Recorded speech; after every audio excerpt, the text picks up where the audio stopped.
And all the work for this was done by some of your senior class colleagues. Okay? I want to make that clear. It's about bullying.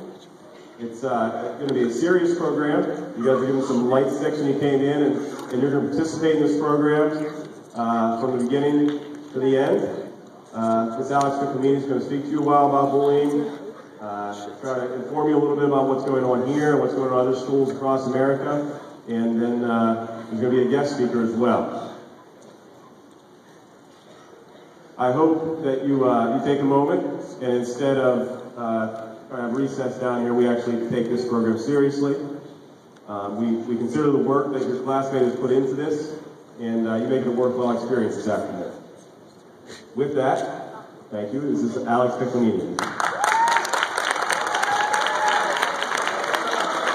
Thank you, Mr. Mangus. Like Mr. Mangus said, we're going to start a bullying program. This is the first one. And like he said, please participate. But also, with this assembly, one of our main motives is for you guys to all help out. When it continues in the coming years, we need you to help out. Also, the main reason why we wanted to start this program is because we wanted to try and stop a problem that occurs every day around the world, a problem that has always been a part of society and rapidly increases each and every day, a problem that takes lives even though it shouldn't, and a problem that has probably affected, if not all of you guys sitting here, most of us. To start the assembly, you guys were all given glow sticks, and we have a little activity. It's nothing big, so don't freak out. I'm just going to ask some questions, and in reply, you're going to raise your glow stick by giving your opinion, okay? And also, just to be honest, you don't have to worry about who's watching. It's really just to see, as a group, how we're all affected by bullying. Can I have the lights off, please? She did do it. Okay, quiet down. If I wave it up in the air, we won't be able to do it again, so please cooperate. Shut up. Okay, the first question. Have you ever seen someone abuse another person, whether it be verbally, physically, and or mentally? So most of us, right?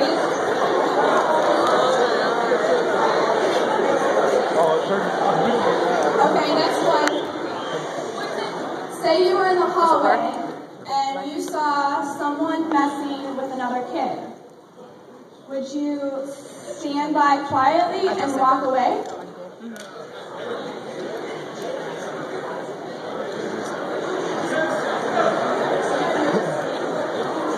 Okay, close this down.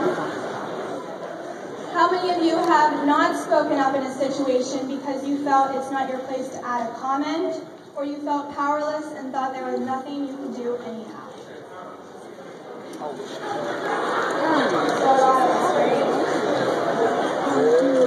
Well, if you raise your hand for the last two questions, you would be considered a bystander. A bystander is someone that, like I said, stands by quietly and doesn't speak up. Now, how many of you think that being a bystander is better than being a bully?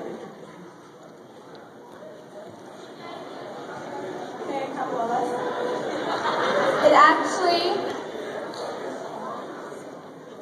It's actually a proven fact that it's not better. A bystander only adds to the problem.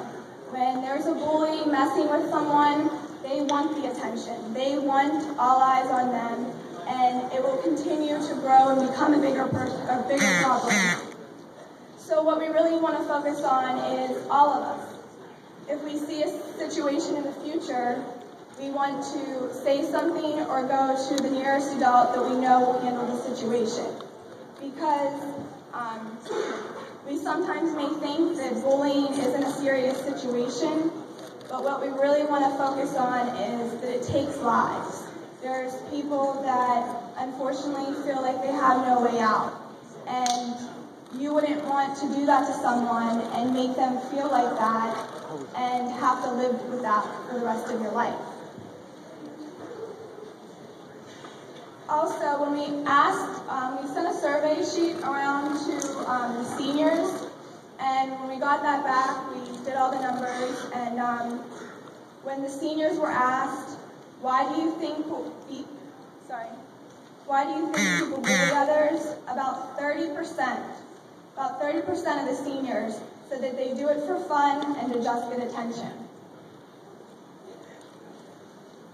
The last question, how many have been bullied before by physical, verbal, rumors being spread about you, being excluded from a group, threats made against you, and or by cyberbullying?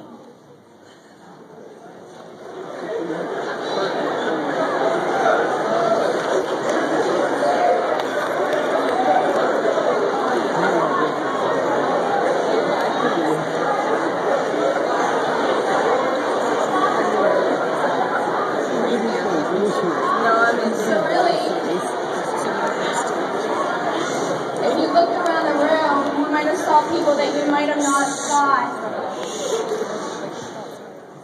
Thank you. You may have looked around the room and saw that there were some people that you may have thought they've never got bullied in their life. But this just goes to show that everyone is affected by it, and mostly everyone is affected by it. But with that said, I found on a bullying organization website 2 videos that I felt had a big impact, and they were 2 girls that actually were affected by bullying. So, wait a second, I'll pull them up.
running short on time, but as you can see, she got affected by it.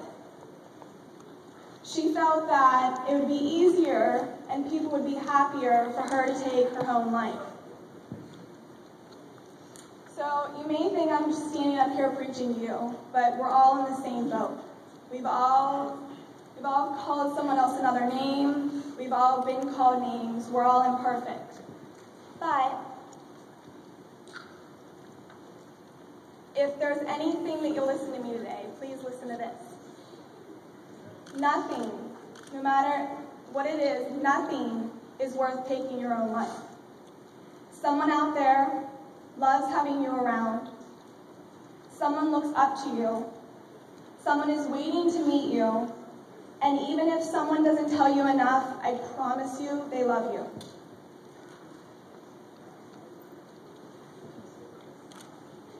Just like you wouldn't want it done to you, just be nice to others, because you never know who gets bullied or who has gotten bullied before. It could be someone in your class, or it could be a celebrity that you obsess over. And since I mentioned a celebrity, we have a special guest here today that wanted to talk to you and gave up his time to be here. And he knows a thing or two about bullying, so please welcome and give your full attention to Charlie Batch.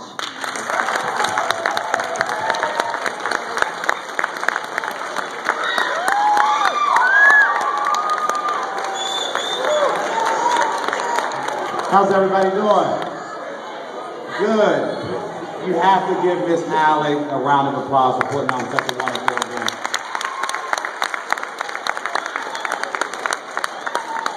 Thank you for inviting me here. Thank you for inviting me here. Obviously, the video you watch is very touching, because at some point maybe you've been bullied in your life. I know I've been bullied in my life when I was in middle school. And it wasn't cool, and it was one of those things to say, you want to know what? Let me see if I can make a difference. And now that I'm having an opportunity to speak to you all about being bullied, that's not cool. So one of the things that I always do is just one simple thing. It's one thing that I say to myself, and I want you all to repeat after me. I will treat others with dignity, and respect. If you don't want to be treated one way, do not treat someone else that way. Self-respect, that's what it's about. I'm here because I believe in what you're trying to do here, to be the change,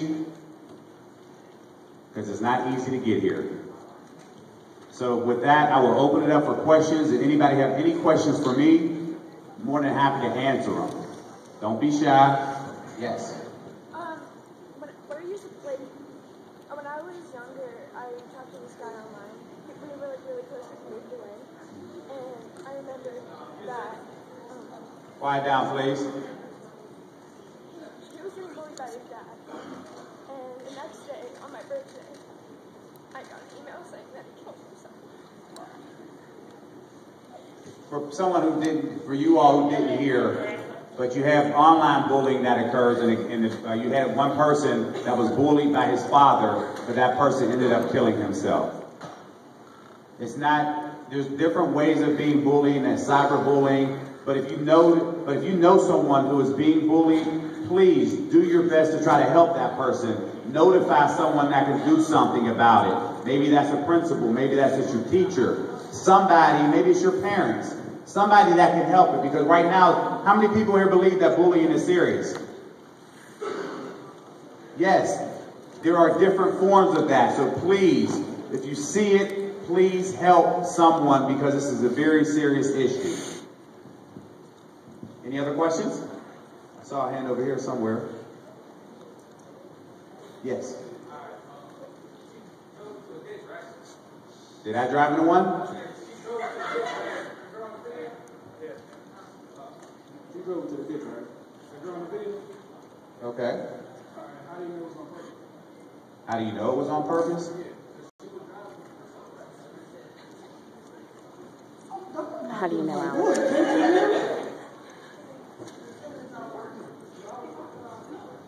Of course, we don't know for sure, but her family made played that video, and obviously they were...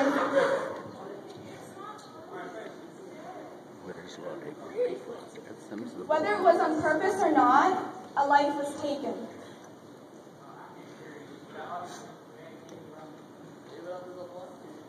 What? Sorry. That's my I said Alex. whether it was on purpose or not, she still took a life. Her own life. And... But I mean, there's other examples that people know. I mean, they write a letter. I mean, there's videos that they show not that specific one. Not that video.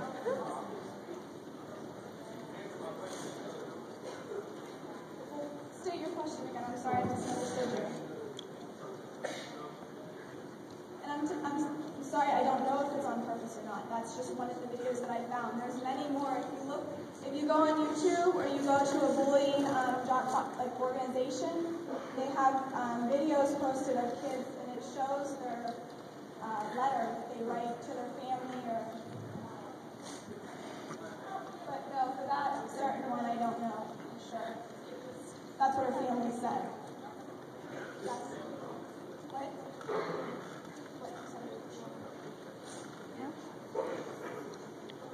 I mean, I think we all have been bullied to some extent. We've all been called names or sometimes we're all felt like we're nothing, that people don't care about us. So, yeah, I can't really consider.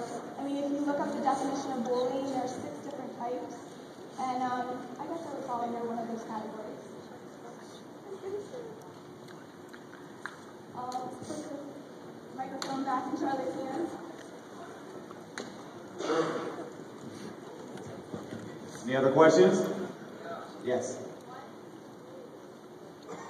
Why did people bully me? Number one, I was smaller because I wasn't this size. So they picked on me that way. High school and middle school were kind of combined during that time. So being that I was young, being that I was smaller, being that I looked different, I talked funny to some people, that's why they thought it was cool to pick on me. Because everybody else laughed, kind of like that section you have over here. Mm-hmm.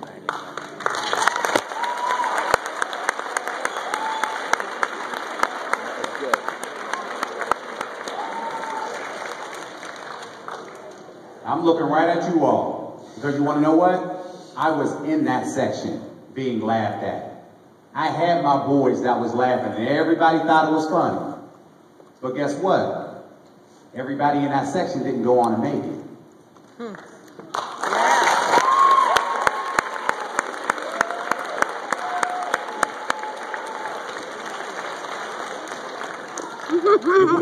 If there's any issues in that section, I would be more than happy to come over and sit and let's figure out what we're laughing about in that section.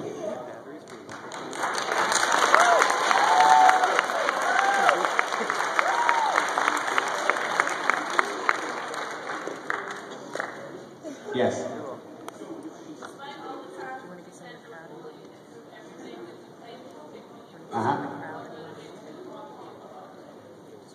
Football was something that I always wanted to do. And the question was what motivated me to want to go out there and do something different. The issue was, number one, yes, I played football, but I had to do what I needed to do in the classroom in order to succeed. At that point, I knew I had to be different. That's what set myself aside from everyone else, because I wanted to be the leader and not be a follower. And that's why I picked on that group, because you all are followers. Because right now, I guarantee you that you will not laugh being that your crew laughed. You're guilty by association in that crew. How about that? If you're not a follower, do something about it.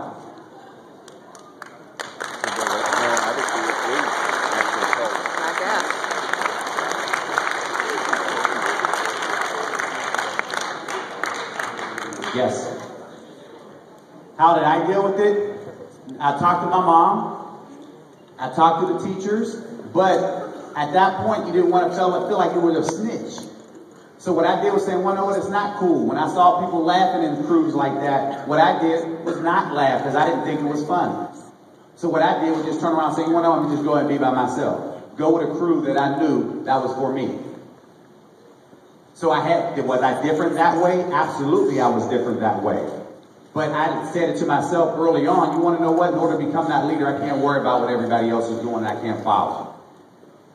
So that's how I started to go out there and separate myself by identifying people that I knew that could help me.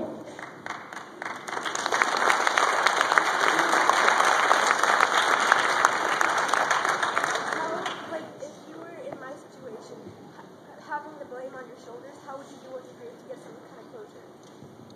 When the question was, if I was in her shoes, what would I have done? Because right now you feel like it's all on your shoulders. I've had someone who I've lost in my life. Wasn't necessarily bullying. I don't know if there's a combination of different things, but I can't solely say it was on bullying. What I've done was just turn around and say, you want to know what? I tried to do everything that I can in my power. It's not going to be easy when you lose someone that you love. It's not, because you always remember all of those small things that brings that reminder to you. You have to go out there, you have to continue to live your life, and at some point in time, you'll be able to get over that hump, but at some point it'll make you a better person because it'll allow you to speak about it and help somebody else that's in the same situation that you are.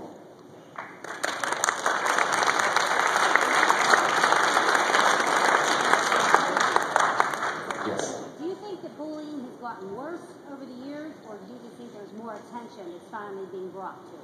Do I think that bullying has been worse, or is finally bringing more attention to it? I think bullying is the same. It's always been that way. I think right now is something that now more people are bringing attention to it, to the point that now they're identifying with it.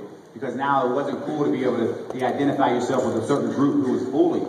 Right now, what you have to do is go out there and continue to educate people. We're having assemblies like you're having today to remind people that it is serious. It is very serious, no matter if it's bullying in person, no matter if it's on Twitter, no matter if it's on social media, whatever it is, understand that it is very important to be able to identify what bullying really is and how we can help people.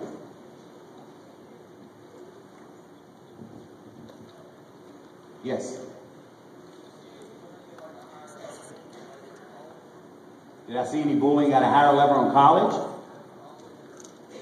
No, you have some that, you have some things that kind of go on, whether that's rookie hazing or something to that degree, or freshman hazing when you come in. And right now, a lot of coaches, at least from my experiences, have gotten away from that. And I've been told the team, you want to know what? There is no more freshman hazing. If a guy can contribute to a team or contribute to this institution, we're not worried about them because their hand is in a pile and they'll be able to help us in some form or fashion. So we really got away from that. And even in the National Football League, we don't do rookie hazing anymore. That's out. It was done when I was there, but as I got through it, I made sure that it didn't continue to happen to young guys down the line.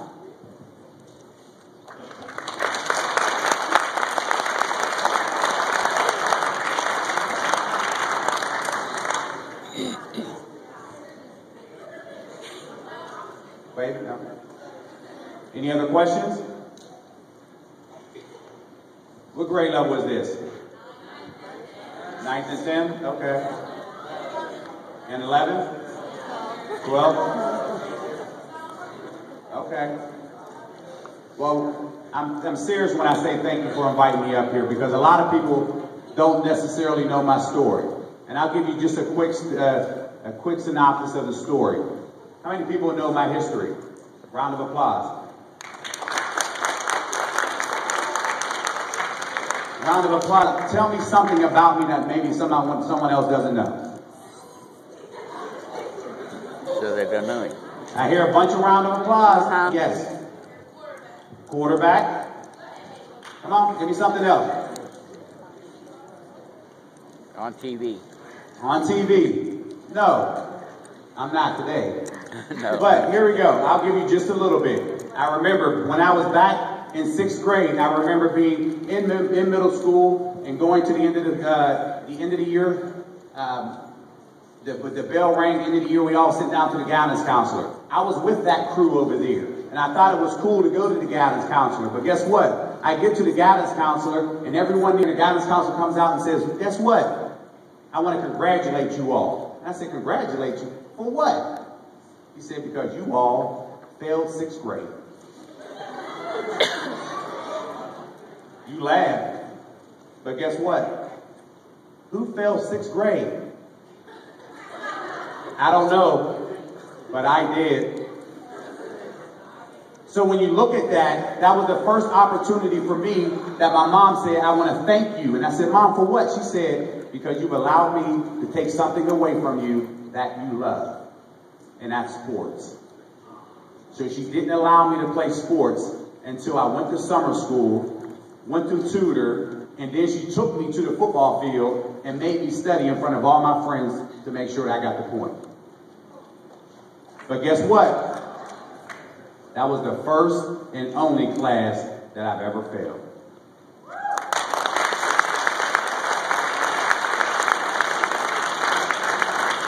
But I'll take you a little bit further, because here we are years down the line and everyone wants to know why I get involved with kids and why I do a lot of the things that I do.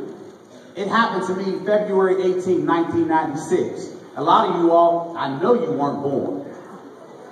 But I'll take you back to my college days. I remember that was a Sunday night. I remember getting a phone call from my mother. My roommate answered the telephone. He says, Charlie, your mom is on the phone. I answered the phone. And if you're like me and you have a very close relationship with your mother, I answered the phone. It was like my sister. She says, Charlie. I says, yes.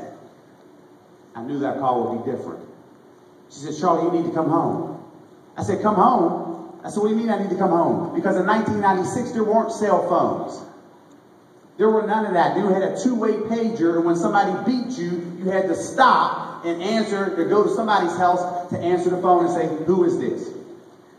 She said, you need to come home. I said, I am at Eastern Michigan University, Mom. I need to know why I need to get in the car and drive 5 hours to come home.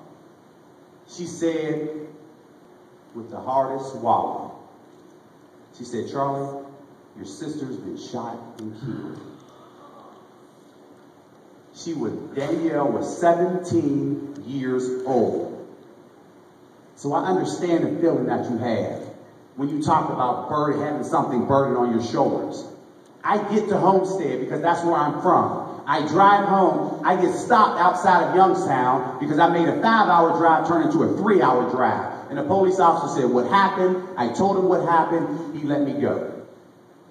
He said, you didn't see me. I get to Homestead. I come to a road. It's called East Laurel Way.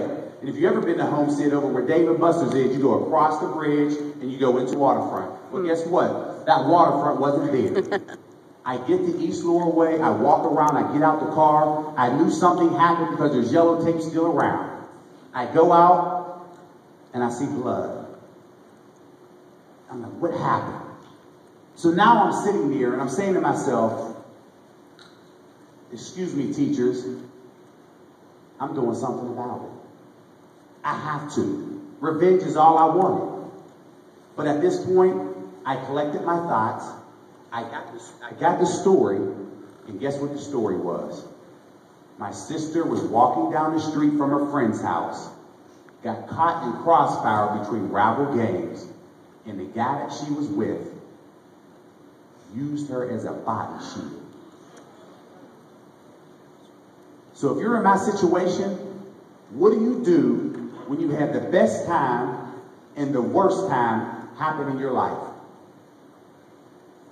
That's the definition of a leader, because the leader that I look to, there was a quote by Martin Luther King, and the quote says, it's not where you stand during comfort and convenience, but it's how you stand during challenge and controversy.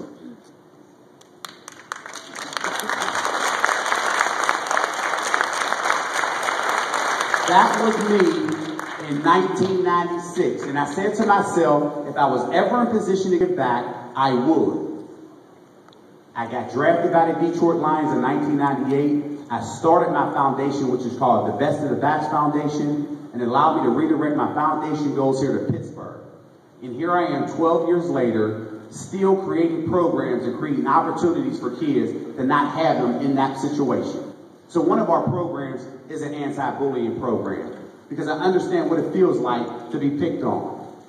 I understand what it's like to do that. But when I do this, and one of the quotes that I live by, and I do it every single day, it's a quote by Ralph Waldo Emerson. And it's a quote that says, do not go where the path may lead. Go instead where there is no path and leave a trail. I can't sit up here and tell you what it's going to take for you to become a 15-year NFL veteran like myself. All I'm going to tell you is there's a right way and there's a wrong way. So when you go out there and you better yourself, you're going to learn it through education, you're going to earn it through labor, and be sure when you go out there and make it, you return it to your community. I don't care where you come from, it's a matter of where you want to go. You have to decide, and I don't care when you look outside them doors and you say, I'm from Uniontown. I don't give a damn. Because here I am, and don't use that as an excuse. Because here I am as a kid from Homestead, and 43 wasn't even done yet, so it made it even harder to get to Homestead. It made it harder to get to Homestead. All I'm going to tell you is you have an opportunity to make change. The waterfront wasn't built in Homestead when I went to high school, so it wasn't there. It was somebody else's vision. My vision was to go out there, be the first in my family to graduate college, and then figure out what I wanted to do along the way. I'll leave you with this. Understand this. Dreams are nothing more than plans awaiting action. And sometimes you may be the only person that can see your vision. You have to go out there, make it happen, learn it, earn it, and return it to your community. Because I don't care if you become a professional athlete. I don't care if you go on to become a CEO in a Fortune 500 company. All I know right now is you're getting educated to make the difference. And you have to decide whether or not you're going to make a difference one way or another. Thank you for inviting me here.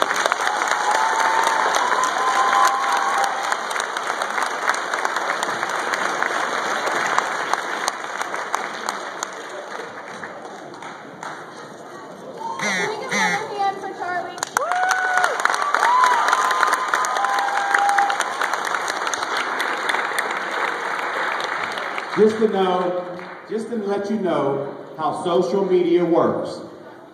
This is my first time ever meeting Alex. But guess what? She went online, found the number, called my foundation office, and lo and behold, I picked up the phone. She told me what she was doing, and I said, Alex, you tell me the date, and I will be there. This is why I'm here today, because I believe in what she's doing today here at Uniontown. So understand, if you ever try to figure it out, that's how it happened, that's how it works, and I'm not hard to get in touch with. If you want to know what we're doing, go to batchfoundation.org, and I will let you know what we're doing throughout a calendar year, and it'll give you an opportunity to go out there and be part of one of our programs. Because if you're that serious, you will go onto our foundation website and you will apply for one of the 14 scholarships that we have with the Batch Foundation if you are serious about going to school. That is my challenge to you. I look forward to you filling out that application, and I look forward to you in a couple years being there as you invite me to your college graduation.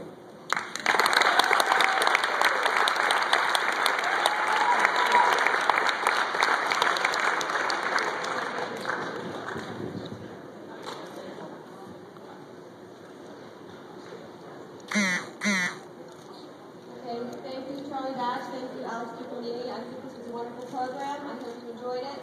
We're now dismissed to go to the buses or leave. Thank you.